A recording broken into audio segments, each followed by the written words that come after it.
Halo dulur, selamat datang di Madrid United, channel fans MU paling netral. Menang dipuji, kalah dibully. Ya, di video kali ini kita akan membahas beberapa berita terbaru dari Manchester United. Ada update-update terbaru yang menurutku sangat menarik untuk kita bahas bersama. Langsung aja kita masuk ke berita yang pertama. Manchester United telah mengonfirmasi bahwa Ruben Amorim akan mendatangkan 5 staf pelatih seperti yang dilaporkan. Kelima staf pelatih yaitu Carlos Fernandes sebagai asisten pelatih utama, George Vital, pelatih kiper, Adelio Candido, pelatih tim utama, Emmanuel Ferro, pelatih tim utama, dan Paulo Barrera, pelatih fisioterapi. Kelima staf tersebut bergabung dengan Darren Fletcher dan Andreas Johnson, ditambah asisten pelatih kiper utama Craig Mason. Kepala analisis pertandingan Sporting Lisbon, Eduardo Rosalino, juga akan pindah ke Manchester United. Oke, itu tadi semua jajaran staf di kepelatihan Ruben Amorim ya, beserta staf yang ada di Manchester United, terutama orang-orang seperti Darren Fletcher. Ini kan menurutku perannya akan sangat penting bagi kedepannya, karena Ruben Amorim sendiri telah memberikan statement bahwasanya dia lebih tertarik kepada pemain-pemain akademi yang ada di Manchester United. Dan Darren Fletcher selaku penghubung antara tim akademi dan juga tim utama akan sangat penting untuk memastikan kepada Ruben Amorim untuk saling bekerja sama menemukan pemain-pemain akademi yang akan sangat cocok dan potensial untuk dimasukkan ke tim utama, yaitu tim senior.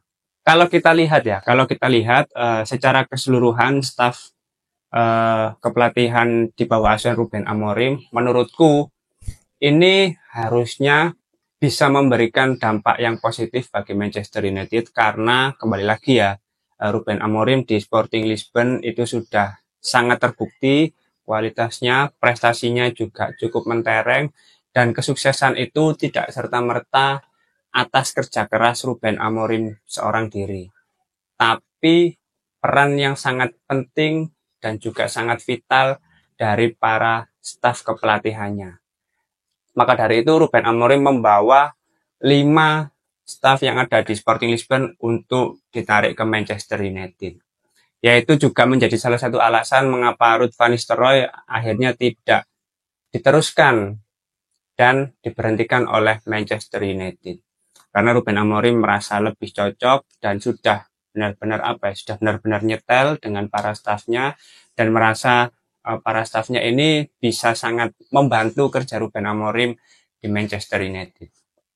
Ya, aku sih berharap dengan kedatangan Ruben Amorim dan para stafnya ini bisa meningkatkan performa para pemain Manchester United, bisa meminimalisir cedera para pemain Manchester United, dan juga bisa mempercepat proses recovery para pemain yang cedera. Nah, ini kan yang selalu menjadi masalah utama bagi para pemain Manchester United. Dan menariknya adalah Ruben Amorim untuk visa kerjanya sudah selesai, jadi di hari Senin besok dia sudah bisa bekerja, sudah bisa melatih para pemain Manchester United beserta para stafnya. Tapi masih ada beberapa staf bawaan dari Ruben Amorim yang masih belum selesai visa kerjanya, tapi itu hanya masalah waktu saja, masih diproses untuk saat ini. Tapi intinya Ruben Amorim besok sudah bisa melatih para pemain Manchester United, dan kita semua pasti akan sangat menantikan ya langkah apa yang akan dibuat oleh Ruben Amorim dengan ya komposisi pemain yang ada untuk saat ini. Ya, kita tunggu saja ya hasilnya seperti apa, gebrakannya seperti apa. Dan di hari minggu depan nanti ketika melawan Ipswich, kita akan bersama-sama melihat hasil latihan yang sudah diberikan oleh Ruben Amorim kepada para pemain Manchester United. Menarik ini. Oke, kita masuk ke berita berikutnya. Aston Villa ingin merekrut Harry Amas. Waduh, mereka telah memberikan indikasi kepada kubu pemain tersebut. Harry Amas masih menunggu di bawah asuhan Ruben Amorim sebelum membuat keputusan apapun, dan pilihannya adalah bertahan. Ya menurutku ini jawabannya sudah pasti ya. Nggak mungkin dijual lah Harry Amas ini, dan Ruben Amorim tentu sudah melihat potensi pemain ini. Bayangkan ketika Manchester United masih krisis pemain yang berada di posisi bek kiri, ya meskipun sekarang nggak menggunakan skema 4-2-3-1 ya, tapi Harry Amas ini bisa dijadikan opsi alternatif untuk bek tengah yang berposisi kiri, lalu bisa dijadikan sebagai wingback juga kalau memang sangat memungkinkan. Kalau memang Ruben Amorim merasa pemain ini bisa dimaksimalkan dengan baik.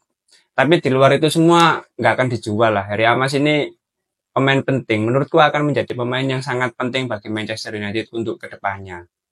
Karena dari pramusim kita sudah melihat ya kualitasnya seperti apa. Sedangkan Manchester United juga masih krisis pemain di posisi back kiri, jadi nggak akan dilepas ya menurutku. Akan menjadi sebuah blunder yang sangat fatal kalau sampai melepas Harry Amas. Karena Harry Amas pun sendiri sudah mengonfirmasi kalau pilihannya adalah bertahan di Manchester United. Jadi aku nggak menemukan alasan mengapa Harry Amas harus dijual ataupun memang layak dijual berapapun harganya. Ya, men, please. Mencari back kiri itu sulit loh. Bahkan apalagi ini prospeknya masih sangat panjang ya.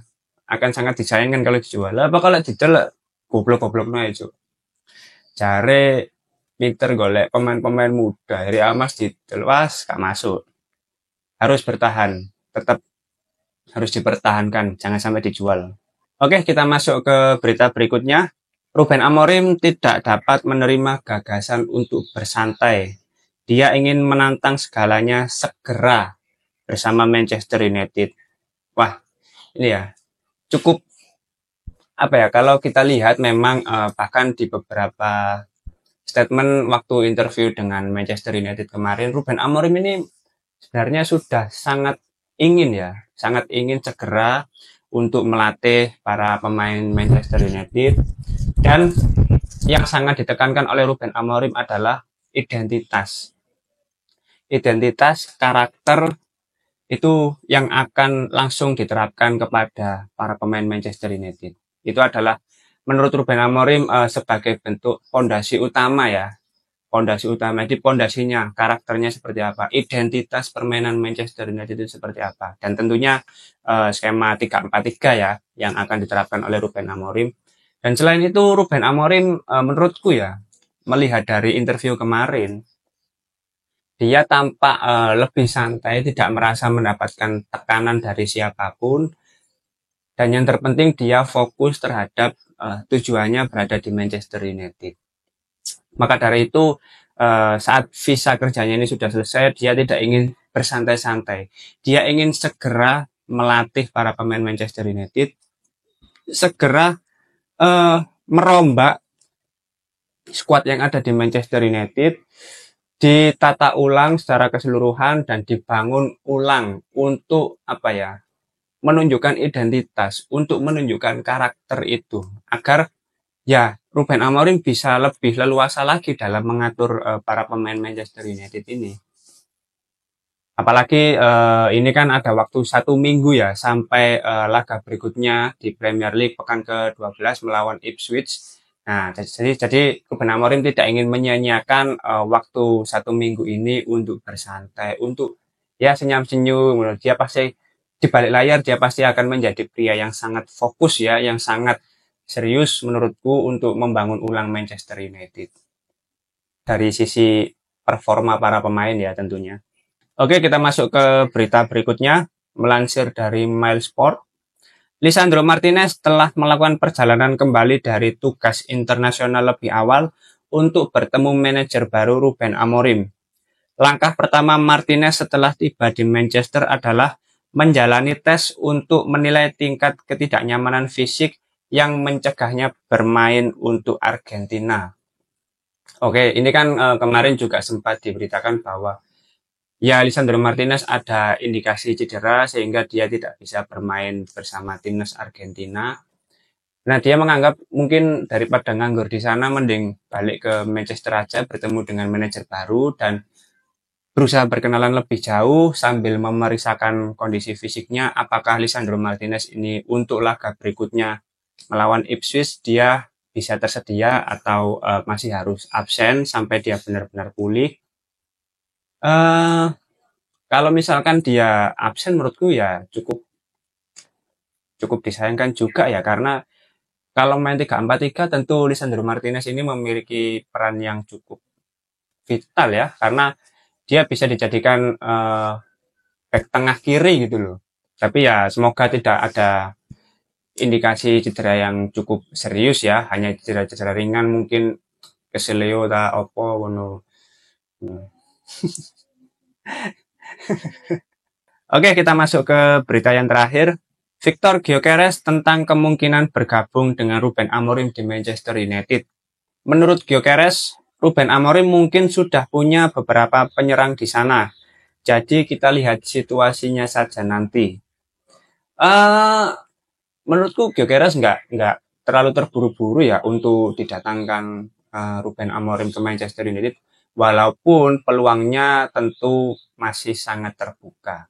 Tetapi Ruben Amorim sendiri sudah memberikan statementnya bahwa dia tidak ingin buru-buru mendatangkan pemain ke Manchester United. Dia masih ingin mengidentifikasi para pemain itu seperti apa karakternya, lalu juga memantau pemain-pemain akademi di Manchester United.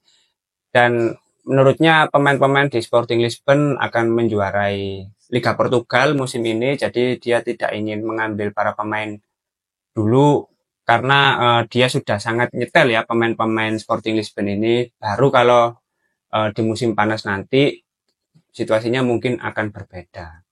Ya kembali lagi ya, menurutku Manchester United di bulan Januari tidak akan mengeluarkan dana yang cukup banyak untuk pembelian pemain, karena menurutku akan lebih masuk akal Manchester United membeli pemain-pemain muda yang akhir-akhir ini sedang diincar gitu loh, seperti Nipa, lalu Franco Mastantuono, Chris Rick. Nah, itu pemain-pemain muda yang menurutku lagi gencar-gencarnya diincar oleh Manchester United, dan harganya juga masih terjangkau gitu loh ya, sekitar 10 juta euro. Kurang lebih range di harga segitu, itu masih bisa mungkin Manchester United, karena pemain-pemain muda itu yang lebih apa ya, harusnya lebih gercep gitu loh. Karena yang diincar oleh Manchester United ini, klub lain juga mengincar pemain-pemain muda ini. Jadi jangan sampai itu menjadi sebuah penyesalan kalau misalkan Manchester United sudah mengincar pemain-pemain muda ini tapi ditikung oleh klub lain. Nah, jadi menurutku kembali lagi ya ke Victor Gyökeres, kayaknya di bulan Januari juga nggak akan didatangkan ke Manchester United. Kalaupun didatangkan ya mentok-mentok benar-benar didatangkan ya, wah pasti kaget. Tapi itu pun mungkin harganya nyicil ya, kayak kayak sampai kayak Zirkzee gitu loh, mungkin nyicil atau mungkin swap deal gitu ya. Zirkzee ke Sporting Lisbon, ya Gyökeres ke MU, itu halu sih. Harapan-harapan halu kayak. Makanya Ruben Amorim lebih masuk akal kalau misalkan dia memaksimalkan dulu pemain-pemain yang ada, seperti Rasmus Højlund, Joshua Zirkzee, dan Marcus Rashford yang katanya akan ditempatkan sebagai pemain nomor 9 bagi Ruben Amorim. Ya kita lihat saja nanti. Intinya Victor Gyökeres masih belum lah ke Manchester United. Aku malah nggak yakin ya dia datang ke Manchester United. Oke, mungkin itu dulu beberapa update terbaru dari Manchester United. Kalau teman-teman ada opini lain dari berita tersebut, langsung tulis saja di kolom komentar, kita diskusi santai seperti biasa. Oke, terima kasih sudah menonton video ini. Jangan lupa like, komen, dan subscribe. Salam.